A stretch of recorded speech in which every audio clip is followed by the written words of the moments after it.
obedient, sometimes people will have a question. They say, well, how does God speak to you? And that's a good question. I told you how he could speak to people, but how does he speak to me?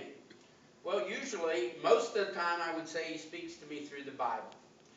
But I've been in many situations, especially in Africa, where something happens around me as I'm getting ready to preach.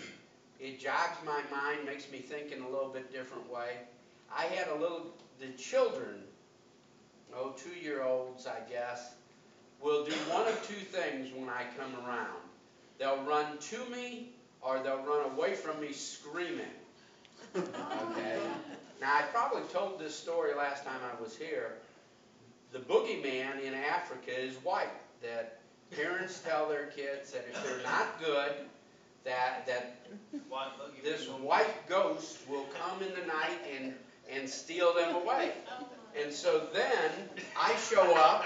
I want to pick them up.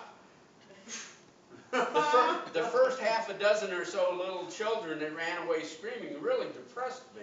I thought, I came 10,000 miles and all I can do is scare little children. This can't be God's plan. But this little girl one day, and we were in an area that was primarily Muslim, and this little church was set up ragtag. They had a couple of tarps draped over some poles to give us a little shade.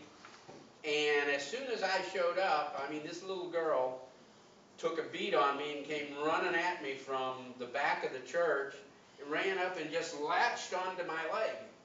I thought, this is really unusual. So I reached down and picked her up, and she rubbed my hair.